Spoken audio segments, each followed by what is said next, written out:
you know, Liam Smith and Thompson. Thompson, like, he upset the odds big time last time out with that. You know, he can bang a bit, and he done a job in that ESPN BoxNation tournament. Liam, as I mentioned earlier, he's again in the same position as Frank Buglioni, that he's had marking time fights, and you get a bit stale doing that, and you're sort of going through the motions, and then you turn it on and you look great in the finish. But he needs to challenge, he needs to be stepped up, and he's being stepped up, and he has a great opportunity of becoming champion if he wins this fight. Somebody told me the other day something about that John Thompson. He's a painter, do you know that? Yeah, he is. And he's done paintings for the president. And we did the press call. He painted for, was it Miley Cyrus, or he done? Anyway, they commissioned him to do a couple of paintings, whoever it was. And he's done other stuff. Yeah. Did you put that in the contract to get one of you and Andy? No, Adam? I just said to Liam Smith, well, yeah, I'll put Andy's one up in the window, keep the burglars away. No, I was going to. As Liam said, he said the only canvas he's worried about is the one that he's going down on. So we'll see if Liam can do that. Yeah, no, I can't remember where. I think it must have been on one of the transcripts from the press Yeah, he call. was. He did talk about paint. So it's nice, isn't it? You know? I used to be a decorator. Did you? Could do an apartment, 2 coats in one day. Have you been serious? Painter. No, joking. Oh, right. I don't know what you've done. What did you actually do before boxing promoting? What did I do before boxing promoting? I used to have. I was involved in nightclubs, pubs. What, like running the doors, or? No, it didn't run doors. It didn't need people on the doors in those days. Oh, whereabouts? People used to behave themselves. What, in London? All over the place. Yeah. And then just got yourself involved into the. No, in the boxing, I was, you know, had a few business I was involved. It's funny watching some of the reruns on BoxNation where you see you when you was probably about 10. Yeah. It's just like a, well, basically a younger version of you. I would be a younger version of me. Obviously, I would be an older version. Obviously. No, I used to. I started out my first fights. I started out doing the very first show I did was with Lenny McLean, who was related to me. In they called them unlicensed shows, but they weren't unlicensed, and they weren't bare knuckle. They wore gloves and that, and he had about. He'd done that when he had a return with Roy Shaw, which in those days was quite a sort of underground big thing. I've done those shows. So I was about 23, I think. 23. When you started doing that, what was your sort of, if you remember that far back? If you remember that far back, what was your sort of vision for the next? Did you ever plan for like a 20-year plan? I didn't want to get involved in it. I mean, I only got involved. I got involved because of my uncle. My uncle Bob, on his Lenny was on his wife's side, like my aunt Kathy was on his side of the family, and I was on like my uncle Bob's side.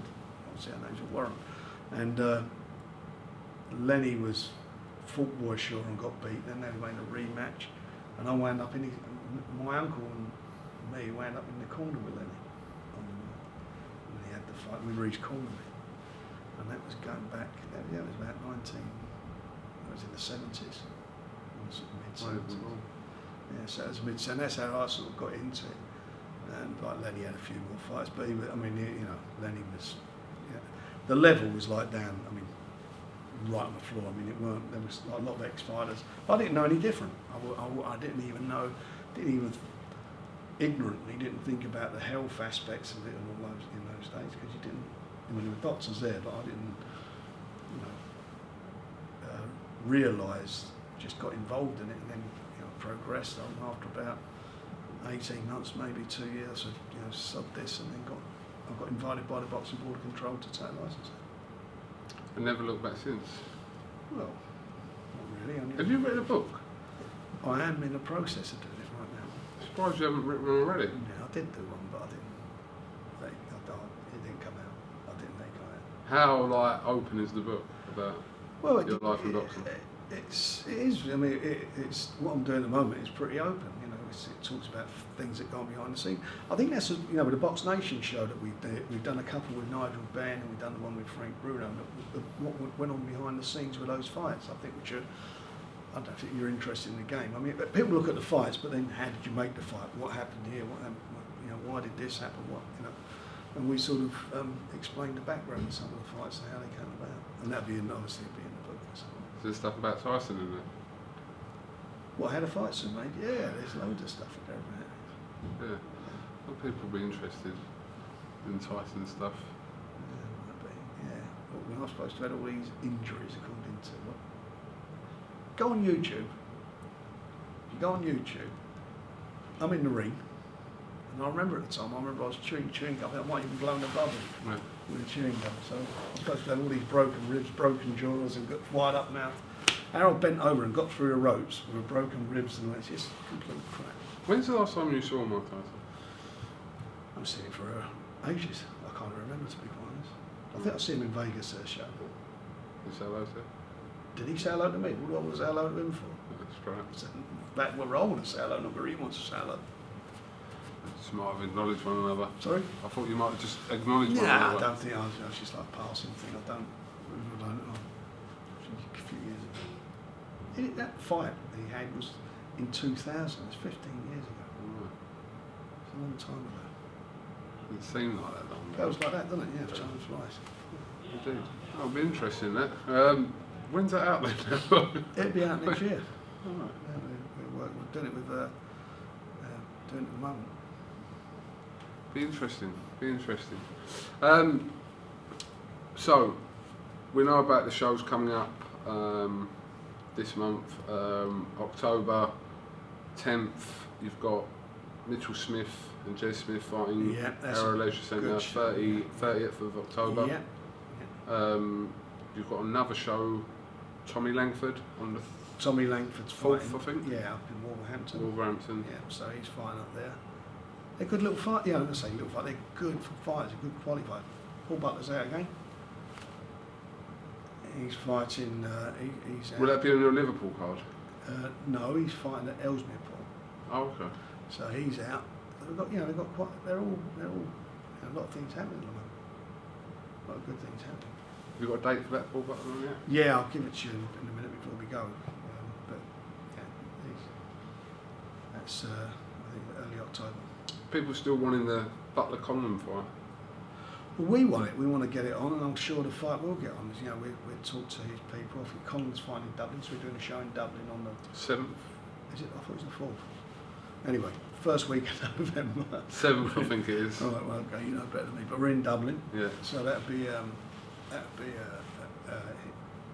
he'd be topping the bill on there, and so we're doing another little show there because we had a good response, and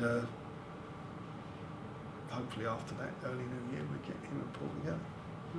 See what happens. Paul's been put into a final eliminator.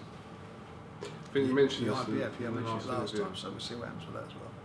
Because Tete hasn't got that title anymore. He's vacated. Oh. He's vacated. Shame he didn't bloody vacate before.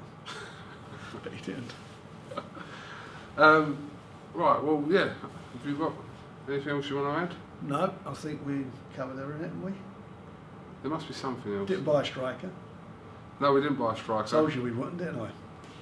Don't know what people I were know you hoping for, but it never happened. So, Welbeck, one of your favourite players, is out. Yeah, it's a shame he's out. You know, that injuries happen in sport. They happen. There's no conspiracy theories when a footballer gets injured. No, there isn't, is there? I mean, you know, I blame Arsene Wenger for that injury. But our players do get injured. More than most, yeah. And they don't get injured for like a couple of weeks, they get injured for like months. Yeah. And it sort of runs through, you know, Ramsey, you look at, as I was saying earlier, you know, you look at Wilshere, Dio, all get these injuries. Giroud was injured for a while. That's why I think that's where we struggle as well. There's no depth of squad, and he didn't sign anyone. You know, it's great. So he signed a goalkeeper, and he's a good, you know, he's a very good goalkeeper. But I don't think that was the crucial position for us to run it. We scored 3 goals, haven't we, this season? And 2 of those are own goals. Own goal, top scorer is own goal. Yeah, Shame. and we'll see. Your PA there. She needs me. She needs me. Yeah. Alright, well listen, we can wrap this up. Frank Warren, thank you very much for talking to IFL TV, and I'm sure we'll catch up with you soon anyway. Lovely. Good. to see you. All right, thank you very See you, my much. son. Be good. Cheers. Thank you for watching.